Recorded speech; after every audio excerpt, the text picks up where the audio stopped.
Hello friends, welcome in our YouTube channel Guru Vidya top. और आज हम लोग आपके लिए एसएससी जीडी का 23 नवंबर का जो तीनों शिफ्ट का एग्ज़ाम है, फर्स्ट शिफ्ट का जो एग्ज़ाम है फर्स्ट सेकंड का, वो लेके आए हुए हैं। तो इसमें देखते हैं किस किस तरीके से प्रश्न पूछे गए हैं, क्या क्या क्वेश्चन आए हैं। 23 जो नवंबर का एग्ज़ाम है कल वाला, जो किसी कारणवश वीडियो हमने नहीं डाल पाई, ये तो वो आज जो है मतलब डाल रहे हैं। तो देखते हैं क्या क्वेश्चन है। तो फर्स्ट है जो पूछा गया है क्वेश्चन कि नीति आयोग की स्थापना कब हुई। ये क्वेश्चन आया था, नीति आयोग की स्थापना कब हुई। तो नीति आयोग की स्थापना 1 जनवरी 2015 को हुई। नीति आयोग की स्थापना कब हुई? 1 जनवरी 2015 को। और जो नीति आयोग है ये जो है किसके स्थान पे आया? तो ये योजना आयोग के स्थान पर आया, यानी कि योजना आयोग को ही नीति आयोग बनाया गया है। और जो है केंद्रीय मंत्रिमंडल के एक संकल्प पर जो है नीति आयोग का गठन किया गया। कब किया गया? 1 जनवरी 2015 को।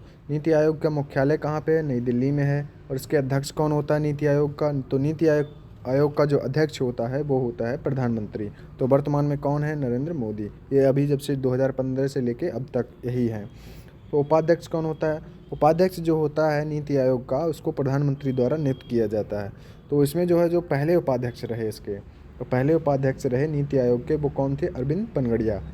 और अभी जो वर्तमान में है वो कौन है? डॉक्टर राजीव कुमार। तो ये नीति आयोग के उपाध्यक्ष हैं जिनको प्रधानमंत्री द्वारा नियुक्त किया जाता है। और जिसमें जो संचालन परिषद होता है, इसका जो परिषद होता है उसमें जो सभी राज्यों के मुख्यमंत्री और केंद्र शासित प्रदेशों के उपराज्यपाल भी होते हैं। अच्छा, इसके सीईओ की अगर बात करें हम, तो जो मुख्य कार्यकारी अधिकारी, तो इसके जो सीईओ हैं वो भारत सरकार का सचिव, जिसे प्रधानमंत्री द्वारा एक निश्चित कार्यकाल के लिए नियुक्त किया जाता है। कौन? भारत सरकार का जो सचिव है उसे प्रधानमंत्री द्वारा एक निश्चित कार्यकाल के लिए नियुक्त किया जाता है, सीईओ। तो जो प्रथम सीईओ है नीति आयोग के, वो कौन है? सिंधु श्री खुल्लर। और जो अभी वर्तमान में है, वर्तमान में कौन है? अमिताभ कांत। तो इसको याद रखिएगा। नेक्स्ट क्वेश्चन पूछा गया था कि भारतीय जनता पार्टी की स्थापना कब हुई, या फिर भारतीय जनता पार्टी का स्थापना दिवस कब मनाया जाता है। कुछ ऐसा क्वेश्चन रहा। तो ये है आपका 6 अप्रैल 1980, यानी भारतीय जनता पार्टी की जो स्थापना हुई वो हुई 6 अप्रैल 1980 को। और 6 अप्रैल को ही भारतीय जनता पार्टी का स्थापना दिवस मनाया जाता है। तो इसकी स्थापना किसने की? तो जो भारतीय जनता पार्टी है इसके संस्थापक अटल बिहारी वाजपेयी जी रहे। और 1984 के चुनाव में भाजपा की सिर्फ 2 सीटें थीं। कितनी थी? सिर्फ 2 सीटें। फिर उसके बाद 1996 में अटल बिहारी वाजपेयी भाजपा के पहले प्रधानमंत्री बने। अगर पूछा जाए भाजपा के पहले प्रधानमंत्री कौन बने, तो भाजपा के पहले प्रधानमंत्री अटल बिहारी वाजपेयी बने। और उसके बाद लेकिन काफ़ी बहुमत न होने के कारण इनकी सरकार सिर्फ 13 दिन में ही गिर गई। फिर उसके बाद दोबारा चुनाव में 1998 हुए, उसमें जो है एक बार फिर जो है बीजेपी के प्रधानमंत्री बने वाजपेयी जी, लेकिन जयललिता के कारण उनकी सरकार फिर गिर गई। तो ये रहा आपका बीजेपी का। नेक्स्ट क्वेश्चन पूछा गया था भूमध्य सागर और लाल सागर को कौन जोड़ता है, यानी कि भूमध्य सागर और लाल सागर को कौन जोड़ता है। तो ये जोड़ता है स्वेज नदी। तो स्वेज नदी जो है वो भूमध्य सागर और लाल सागर को जोड़ता है। ये आपका यही था, ये मतलब जो क्वेश्चन, जिस हिसाब से क्वेश्चन था उस हिसाब से हम थोड़ा आगे भी लिखा है, जिससे कि जो आगामी परीक्षा है जिसमें लोग एग्ज़ाम देने वाले हैं उन लोगों के लिए थोड़ा फ़ायदेमंद रहे। तो इसमें जो जो जल डमरू मध्य है वो देखते हैं कौन कौन कहाँ पे। तो जो मालक्का जल डमरू मध्य है वो अंडमान सागर और दक्षिण चीन सागर को जोड़ता है। और ये कहाँ पे है? इंडोनेशिया और मलेशिया के बीच में। फिर आता है पाक जल डमरू मध्य। ये पाक जल डमरू मध्य है, ये पाक की खाड़ी और बंगाल की खाड़ी को आपस में जोड़ता है। ये कहाँ पे? भारत और श्रीलंका में है।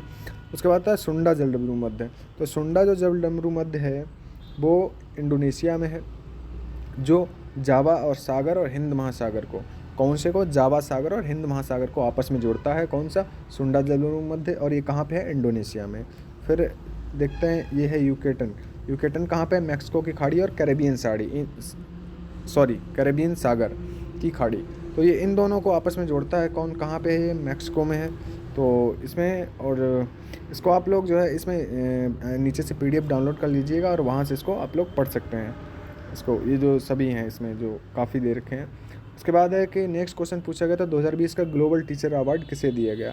तो 2020 का जो ग्लोबल टीचर अवार्ड है वो किसे दिया गया? रणजीत सिंह डिसाले को दिया गया। ये क्वेश्चन आपको पूछा गया था। तो रणजीत डिसाले के बारे में जानते हैं। महाराष्ट्र के सोलापुर में की एक प्राथमिक शिक्षण रणजीत सिंह, ठीक है, कहाँ के? महाराष्ट्र के सोलापुर। तो इनको जो है ग्लोबल टीचर प्राइज़ 2020 के लिए विजेता बने। तो ग्लोबल टीचर प्राइज़ क्या है, इसके बारे में एक नज़र डालते हैं कि ग्लोबल टीचर प्राइज़ क्या है।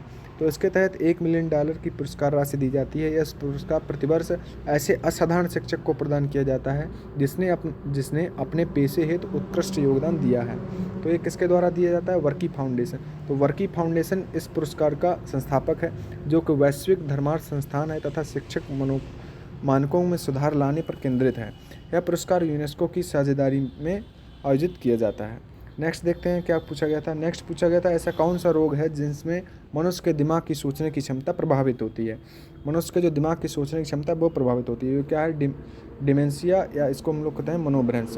तो इसमें बहुत से रोग हैं। अल्जाइमर, डिमेंशिया, मनोभ्रंश, ये एक ही कैटेगरी में है। पार्किंसन, तो इसमें काफ़ी सारे रोग हैं। ये आपके ऑप्शन पर डिपेंड करता था कि आपका ऑप्शन क्या दे रखा है क्वेश्चन का। और नेक्स्ट क्वेश्चन था कि जो ये थोड़ा यहाँ पे जो प्रिंटिंग में थोड़ी दिक्कत हो गई है। ये है सोम। तो सोम जो है और माही, तो कहा गया है सोम और माही नदी के जो तट पर मनाया जाने वाला, सोम और कौन सी? माही। सोम और माही नदी के तट पे मनाया जाने वाला उत्सव। तो सोम और माही नदी जो है वहाँ पे सरस्वती भी मिलती है। ये कहाँ मिलती है? राजस्थान में। तो इनका जो संगम है वहाँ पे होता है। जो मेला है वो बेणेश्वर मेला। कौन सा? बेणेश्वर मेला, जो कहाँ पे है? राजस्थान में है। तो भारत के प्रमुख मेले भी हैं इसमें, तो प्रमुख मेलों पे भी आप लोग नज़र डाल सकते हैं। प्रमुख मेलों पे तो गंगा सागर मेला पश्चिम बंगाल में, कुंभ मेला नासिक, हरिद्वार और इलाहाबाद, उज्जैन। कुंभ जो है वो जो भारत में जो है 4 जगह लगता है। कहाँ पे? नासिक, हरिद्वार और इलाहाबाद। ये तो नासिक में जो है गोदावरी नदी के किनारे, हरिद्वार गंगा, इलाहाबाद में भी गंगा नाम के संगम पे, और उज्जैन में लगता है शिप्रा नदी के किनारे। तो कुंभ मेला जो 12 वर्षों में आयोजित होता है। पुष्कर का ऊँट मेला जो है वो कहाँ पे? राजस्थान में है। सोनपुर का मवेशी मेला वो बिहार में है। हेमिस गोम्पा मेला ये लद्दाख में है। और उसके बाद अगर हम बात करें तो अम्बुबासी मेला ये आसाम में है। और कोलायत मेला जो कपिल मुनि का जो राजस्थान में है। बेणेश्वर धाम मेला राजस्थान में है। चंद्रभागा मेला राजस्थान में है। नौचंदी मेला उत्तर प्रदेश में है। और सूरज कुंड हस्तशिल्प मेला हरियाणा, माघ मेला इलाहाबाद, उर्स मेला राजस्थान, ज्वालामुखी मेला हिमाचल प्रदेश। तो सब काफ़ी मेले हैं, इन पे आप लोग नज़र डालेंगे, अच्छे से पढ़ेंगे तो आप लोग PDF ज्वाइन करके वहाँ से अच्छे से पढ़ सकते हैं, या फिर वीडियो को दोबारा देख सकते हैं। तो इसमें श्रावणी मेला बिहार में है, मेदराम ये तेलंगाना, त्रिशूण ये केरल, और काफ़ी मेले हैं। समक्का सरलम्मा ये तेलंगाना, गढ़गौर मेला राजस्थान, सिंहस्थ मेला महाराष्ट्र, सिंहस्थ मेला को शायद सिंहस्थ कुंभ कहते हैं, और सूरजकुंड मेला हरियाणा, और ये ओणम जो है वो केरल में है। तो ये आपके मेले हैं। हाथी उत्सव राजस्थान, सोनपुर बिहार, रथ यात्रा उड़ीसा, कंस मेला मथुरा। तो ये सब आपके मेले हैं। नेक्स्ट है प्रशांत महासागर आकृति में किस नंबर का महासागर है? तो प्रशांत महासागर जो है वो आकृति में प्रथम स्थान का महासागर है। तो जो महासागर है सबसे बड़ा प्रशांत महासागर है, उसके बाद अटलांटिक महासागर है, उसके बाद हिंद है, फिर आर्कटिक है, फिर अंटार्कटिका, यानी कि जो आपके 5 महासागर हैं। ठीक है, नेक्स्ट देखते हैं क्या है। शोषण के विरुद्ध अधिकार किस अनुच्छेद में है? क्वेश्चन था आपका जो पूछा गया था कि शोषण के विरुद्ध अधिकार किस अनुच्छेद में है, तो वो अनुच्छेद 23 और 24, इन दोनों में शोषण के विरुद्ध अधिकार के बारे में बात की गई है। तो 23 में क्या है? 23 में है मानव दुर्व्यापार एवं बाल श्रम निषेध, यानी कि मानव जो दुर्व्यापार है और बाल श्रम निषेध 23 में है। और 24 में क्या है? कारखानों में बालकों के नियोजन का प्रतिषेध, यानी कि जो 14 वर्ष से कम उम्र के बालक हैं जो भी हैं वो लोग किसमें? कारखानों में कार्य नहीं कर सकते, उनको अनुमति नहीं है। तो ये आपका अनुच्छेद 23-24 में है। ऐसे ही कुछ रिलेटेड क्वेश्चन रहा होगा, तो यहाँ से आप लोग देख सकते हैं। फिर मौलिक अधिकारों के बारे में यदि हम बात करते हैं तो एक नज़र मौलिक अधिकारों के बारे में डालते हैं। तो मौलिक अधिकार क्या है कि संविधान के भाग 3 अनुच्छेद 12 से 35 तक, कहाँ तक? 12 से 35 तक मौलिक अधिकारों का विवरण दिया गया है। सो संविधान के भाग 3 को भारत का मैग्ना कार्टा की संज्ञा दी गई है। किसको? भाग 3 को। भाग 3 को मैग्ना कार्टा की संज्ञा किस लिए दी गई है? उसमें मौलिक अधिकार हैं। ठीक है, तो मैग्ना कार्टा अधिकारों का वह प्रपत्र है जिसे इंग्लैंड के किंग जॉन द्वारा 1215 में सामंतों के दबाव में जारी किया गया था। यह नागरिकों के मौलिक अधिकारों से संबंधित पहला लिखित प्रपत्र था। तो मौलिक अधिकार क्या क्या हैं देखते हैं। मौलिक अधिकार जो है, भारत का संविधान 6 मौलिक अधिकार प्रदान करता है वर्तमान में। तो कौन कौन से हैं? समता का अधिकार, समता का अधिकार अनुच्छेद 14 से लेकर 18 तक है। स्वतंत्रता का अधिकार वो अनुच्छेद 19 से लेकर 22 तक है। शोषण के विरुद्ध अधिकार 23-24 में है। और धर्म की स्वतंत्रता का अधिकार अनुच्छेद 25 से 28 में है। और सांस्कृतिक और शिक्षा संबंधी अधिकार 29-30 में है। और संविधान के उपचारों का अधिकार अनुच्छेद 32 में है।